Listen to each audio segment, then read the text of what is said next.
This is the podcast, Playing Above the Line, where we get into the details of what it is that's made entrepreneurs and business leaders successful. Hi, I'm Dennis Sheeran, and I'm a business leader with Hartman, Blackman, and Kilgore. I've been the managing shareholder of HB&K for many years and have worked with local businesses to learn what makes them successful throughout their career. And I'm Alan Cave. I'm also a shareholder at HB&K, a full-service accounting and business consulting firm. During our careers, Dennis and I have both been fortunate to work with many successful businesses and their owners, as well as other leaders throughout the accounting profession and beyond. We're happy to share some of their stories with you.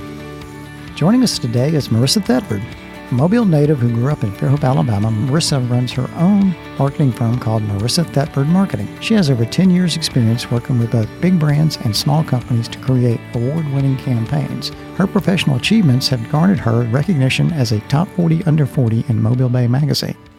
Well, hey, Alan, how are you today? Good, Dennis. How are you, sir? I'm great. Looking forward to our guest here today. As am I. So Marissa Thetford's our guest. Marissa, welcome to the show. Thank you for having me. So let's start it off. Let's just ask you. So tell us a little bit about yourself. I'm a native of Fairhope, Alabama. Yes, born and raised. Same here. Yeah, born and raised, Thomas Hospital, haven't ventured far. I attended the University of Alabama and have been working in PR marketing for more than 10 years now, I guess. I'm married, have 2 boys, just, doing the daily grind. That's right. So talk a little bit more about Marissa Thetford Marketing. I started Marissa Thetford Marketing in August of 2017, so about a year and a half ago. And the majority of what I do is helping small businesses, local businesses in the community kind of tell their story. My bread and butter is really public relations. I also do a lot of social media and special event planning and consulting on general marketing needs. So it kind of depends on what the business is. I work with a lot of different industries and a lot of different businesses, everything from full service retainers to just an hourly marketing consulting fee for startups or someone who just needs a little bit of help. So really, it's not a one-size-fits-all package. It really depends on the business itself. You went to Alabama. Did you always know that you wanted to be in marketing? I mean, is that something that you've always kind of had a passion for? Or how did you end up deciding this is what I want to do with my career? Well, I always said I wanted to do marketing. I was creative growing up. I always enjoyed, advertising and helping businesses grow. My dad was an entrepreneur, and that was just something that I always thought, I would be good at. So I started in the marketing school at Alabama and quickly realized that was a lot of math and econ, and my services were better spent creative writing and coming up with fun campaigns and solutions. So I switched over to the communications school and really found a niche there and was lucky to get a good internship and a job in PR right out of school. Mm-hmm. Very lucky because I had a lot of friends who did not get jobs right out of school and what they wanted to do. And so I've been really lucky that I knew what I wanted, but that thought has kind of changed in exactly what I do every day. A lot of math and marketing. Huh? I didn't realize that. That's surprising. Yeah, accountants, all we do is add, subtract, multiply, and divide. It's easy math, especially in this day and age. Marketers do that funny math that probably has letters and stuff in it. Statistics. So, right. Right. Well, I can do the basic budgeting when we're doing ad buys and that kind of thing. It was all the econ that ever in the business school that I was like, I really want to talk about, more creative ways to sell burritos.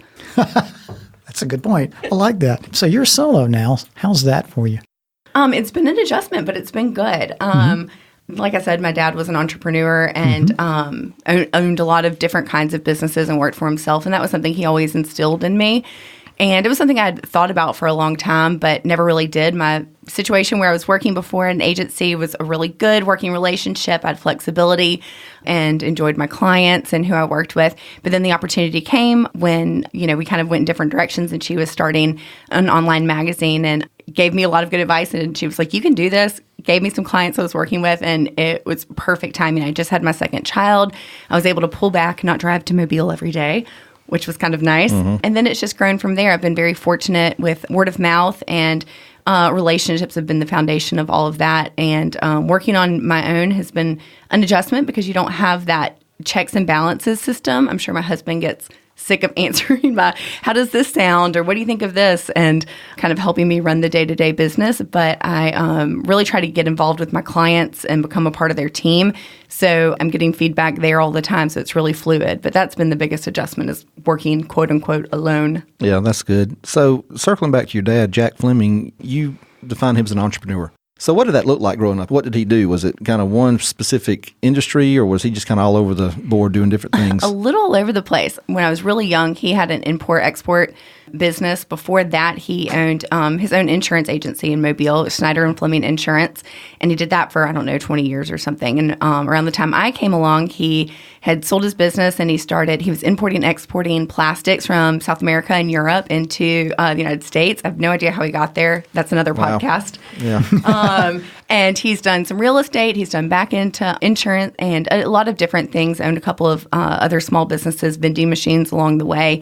He was never scared to take risks. And, sometimes they were great and sometimes, they were misses. But he always taught me to, take the chance, and that working for yourself was a really good goal to have. So entrepreneurs are wired a little bit differently, I would think, because, you don't have somebody that you work for that gives you a paycheck in your bank account every 2 weeks. Do you subscribe to that theory that entrepreneurs like yourself are wired a little bit differently to be able to take that risk or be willing to take the risk? I think so. I think also it's just your environment, like watching, my father do it.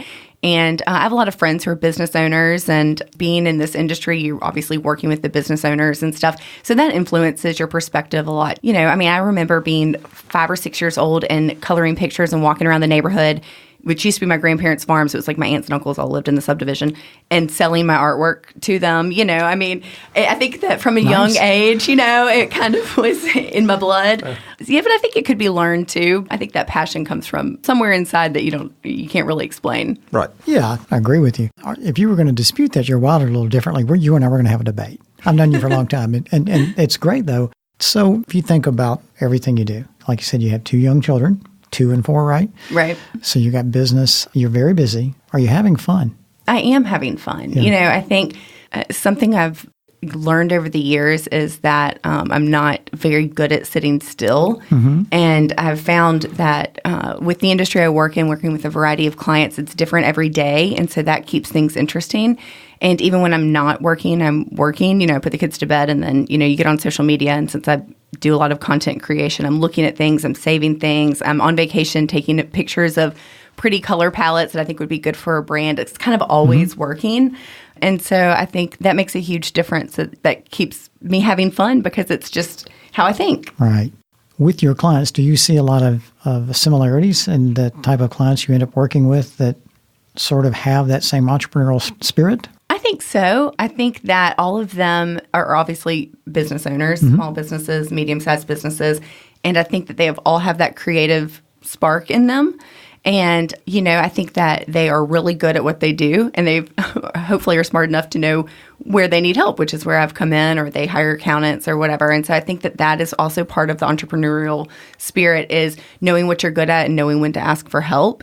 And a lot of my clients, are very creative and, within their industry, and they know what they need to focus on. And I think that if you can keep your eye on that ball and then get support around you to help in those other areas, that's the biggest key to having a successful business. Yeah. So when you're working with those clients, you're guiding them, you're instructing them, you're influencing them. Don't you see yourself leading those clients in a way? Yeah, definitely. I think that leadership for me is not a traditional business atmosphere. I don't have clients. I do work with freelancers, which requires, time management and leadership in that way. But I think with clients, it is, using my expertise and my experience and helping guide them of what I think would be best for them to achieve their goals. And usually, that's not a traditional way of doing things. I'm not huge into outdoor advertising or radio ads. I'm more grassroots and PR and community involvement. That's kind of my niche. And that leadership takes becoming a part of their team. You're right there with them and their employees and helping them get to that goal with them. And that's something that I'm fortunate to do, being a solopreneur, as they say, is that essentially I have, a lot of different bosses and a lot of different teams that I work with. Mm-hmm. I like that term, solopreneur. I'm going to have to. Yeah, that's a great one. Use it.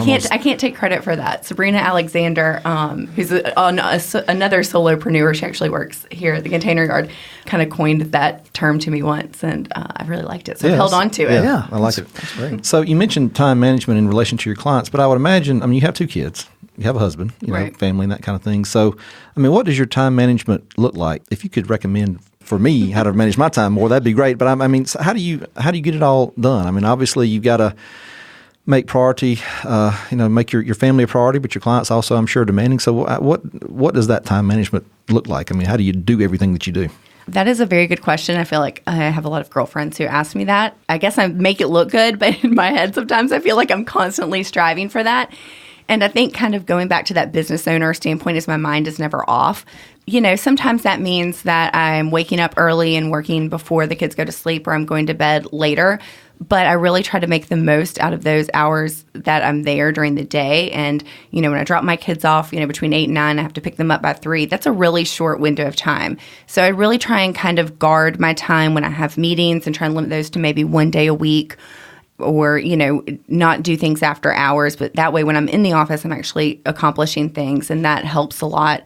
And just knowing my boundaries, I feel like guarding my yeses, I think that women especially are yes people. You want to bring snacks to soccer practice, and you want to, also be there for your clients and show up at your friends, Tupperware party or whatever it is. And sometimes you just have to, be sure where you're saying yes in your life, and that helps with finding balance. But there are definitely days where I work really late and I wake up early, but that means that, tomorrow I keep telling myself I'm going to the beach with my boys.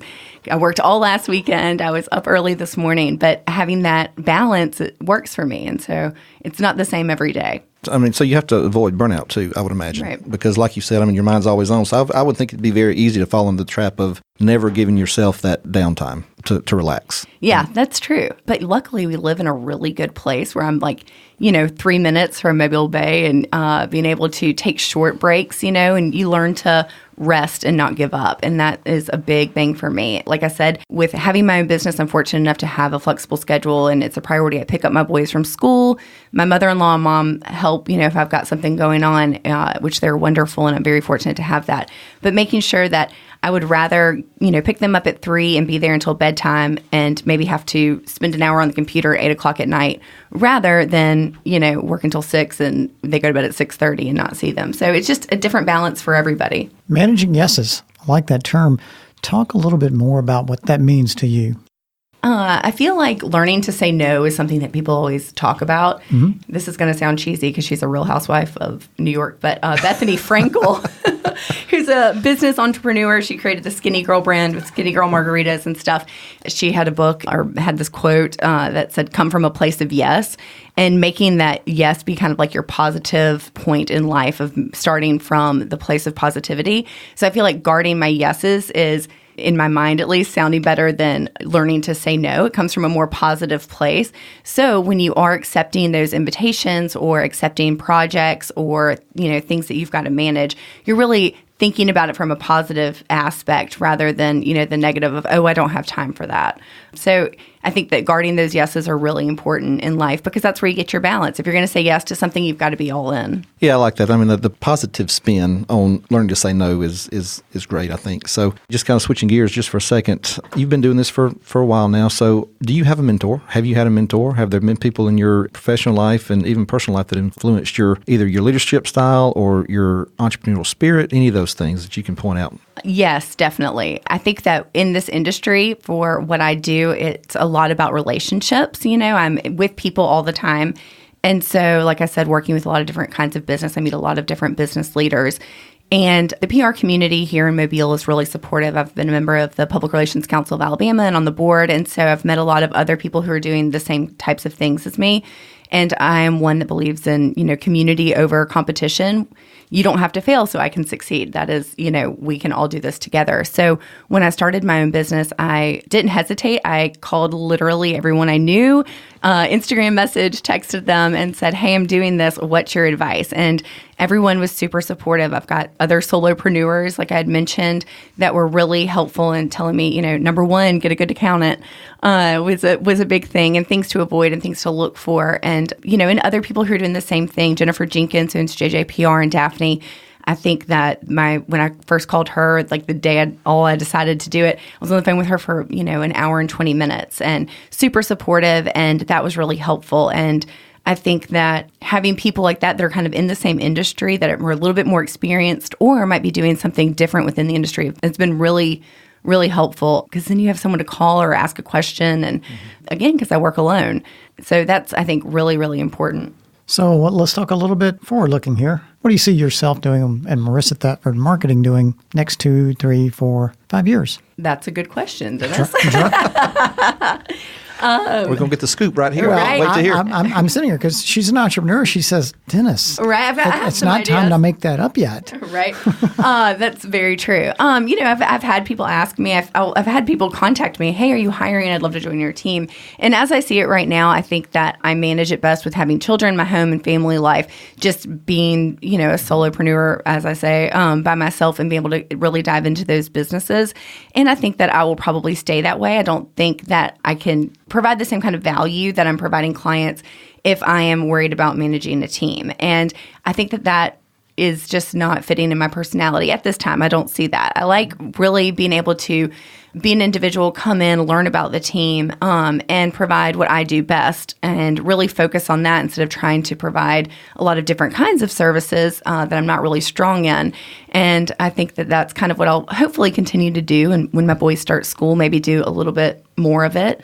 We'll see. But I think that I'll probably be doing this for a very long time. Very good. Well, as we transition into the fun part of the program, I hope it's all fun, but I mean, this is kind of more it's all fun. What are you talking about? This is kind of more of the get to know more about Marissa section. But are you a reader? Do you read a lot, or a little bit? I've kind of become a podcaster. Okay. And online. So give us a couple of podcasts that have had an impact on you or that you enjoy. It doesn't have to be anything, Yeah. super. Well, I really enjoy Lewis Howes, The School of Greatness. I don't know if y'all are familiar with that.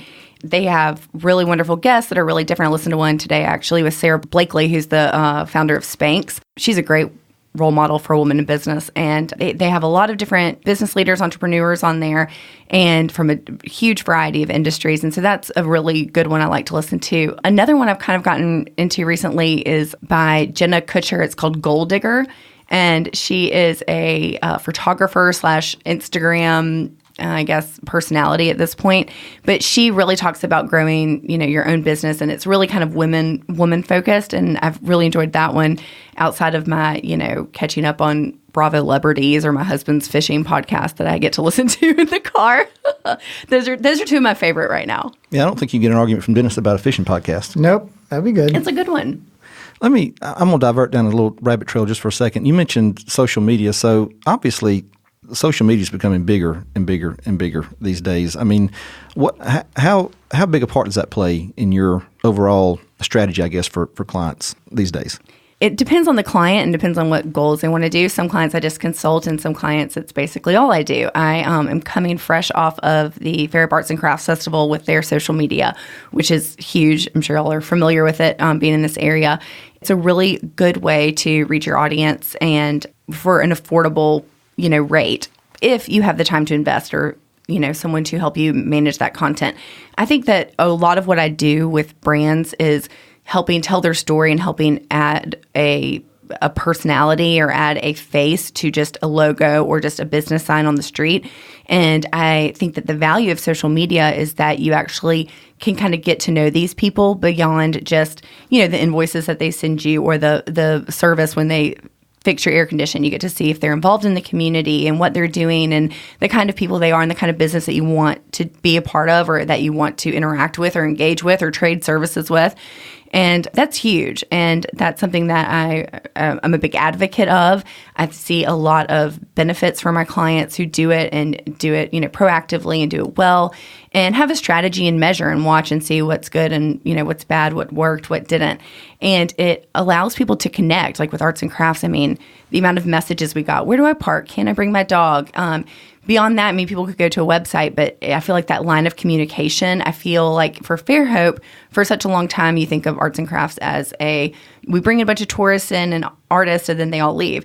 But having that community, I've really enjoyed, the messages and the comments from locals because it opens that conversation. It kind of brings your ownership back. And I think it gives you that buy-in, when you feel like you're part of the team, what's going on, whether it's, I do some work for a Fairhope Brewing Company and, consult with their social media and stuff, and people buy in like it's theirs. And I think that social media allows people to feel connected in a way that they've never been able to connect with brands before. And you can do it with a very small budget. You can do it with a huge budget. It just takes a little bit of effort and planning. So I think that that's a really good place for a lot of small businesses to start. Yeah, that's a good point. And so it's really about allowing people to see the entirety of a business and its culture, right? And kind of what makes it tick and what's important to them and that kind of thing. So, yeah. Right. HBK does a great job of it. Well, thank you. Yeah. Actually, Carrie should say thank you. Good job, Carrie. Yeah. All right, a couple more things, and this is a new one, Dennis. This is a pilot question. I like to do the last one was quite interesting. Okay. So, whenever we get through the podcast here, and you go outside, and we have the HB&K jet parked in the parking lot. Oh, nice! Yeah, and it can take you. Yeah, you'll get that invoice next week, by the way. Sorry. So we say, okay, Marissa, the HB&K jet's here. It can take you anywhere in the world you want to go. So where do you go? I say I go to the Bahamas. My husband and I have gone a couple of times to the Abacos and stayed in Hopetown or Guana. And it's not your typical all-inclusive resort. You kind of, rent a little house or a villa and island hop and buy our own groceries or bring an ice chest on the plane and ship stuff down there. And it's really relaxing, not a whole lot of people. And I think that would be my number one. Good answer. Yeah. What do you think, Dennis? Is that going to be a... Yeah, we're going to take the jet back.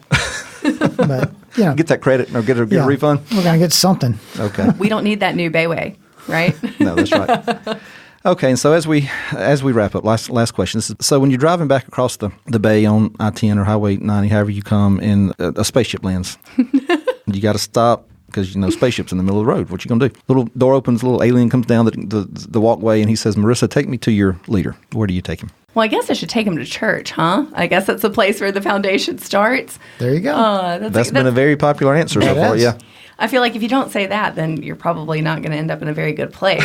But, after that, I'd probably say, I don't know, the Today Show gives me a lot of good leadership in the morning. It tells me what I need to, local news, the Lanyap, they're kind of telling me what's going on in the world. Okay. Yeah, that's probably a good I don't think Al Roker's ever been an answer on the podcast yet. Oh, yeah. I'd like to change my answer. Al Roker. Very good. Well, Marissa, thank you so much. This has been fun. We appreciate you spending a few minutes with us today. Thank you. I enjoyed it. Melissa. You can see what Marissa does by following her business on Instagram at lifeatmtm. Well, thanks for listening to our podcast today. To never miss an episode, subscribe to Playing Above the Line at iTunes and anywhere else you get your podcast. And be sure to leave us a rating. We'd love to know what you think about our show. To contact us or to stay connected, follow us on social media at HBKCPAS on Twitter, Instagram, and Facebook. Thanks for listening.